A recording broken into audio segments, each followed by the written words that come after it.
Hello lovely പീപ്പിളെ. ഉറക്കം തീറ്റ മടി അങ്ങനെ മാറി മാറി വരുന്ന ഒരു ഗോളത്തിന്റെ ഉള്ളിലാണ് ഞാൻ ജീവിക്കുന്നത്. മടി ആസ്ഥാനക്കിടക്ക് ആയതുകൊണ്ട് തന്നെ ഒരു വീക്കിലേക്കുള്ള ഫുഡ് ഞാൻ മീൽ പ്രിപ്പ് ചെയ്ത് വെക്കാറാണ് പതിവ്.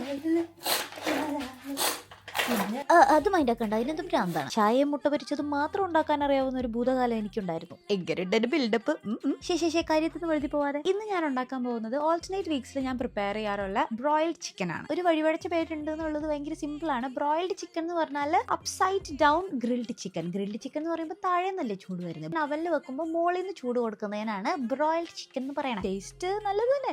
ഞാൻ പറയണല്ലേ ഇപ്പൊ നിങ്ങൾക്ക് വിശ്വസിക്കാൻ പറ്റുള്ളൂ. ഇതിന്റെ കൂടെ ഏറ്റവും സിങ്കായി പോകുന്ന കാബ് എന്ന് പറയുന്നത് പൊട്ടാറ്റോസ് ആണ്. ചിക്കൻ്റെ ഇറങ്ങുന്ന ഫാറ്റിൽ റോസ്റ്റ് ആവുന്ന പൊട്ടാറ്റോസ് ആണ് ദ ബെസ്റ്റ്. ബട്ടർ ഇല്ലെങ്കിൽ ചിക്കൻ നിരാശ കാമുകനാവും. അതുകൊണ്ട് ആഡ് വേണ്ടോളം ആവോളം ധാരാളം ബട്ടർ. 180 to 200 ഡിഗ്രി സെൽഷ്യസിൽ 40 to 45 മിനിറ്റ്സ് കുക്ക് ചെയ്യണതിന്റെ ഇടയിൽ അരിപ്പോ തിരിപ്പോ കോതലമംഗലാക്കി അങ്ങോട്ടും ഇങ്ങോട്ടും മറിച്ചൊക്കെ ഇട്ട് കൊടുത്താൽ നമ്മുടെ സംഭവം റെഡി. ചിക്കനോട് മാത്രം ഒരാഴ്ചക്കുള്ള വയറെന്നറിയോ ഇല്ല. അതുകൊണ്ട് ബാക്കിയുള്ള സാധനങ്ങൾ കൂടി ഉണ്ടാക്കി നമ്മൾ സെറ്റ്. മഞ്ഞൾ ബട്ടർ പ്രസാദവും നെറ്റിയിൽ ചേർത്തി നിക്കണ ചിക്കനെ അങ്ങ്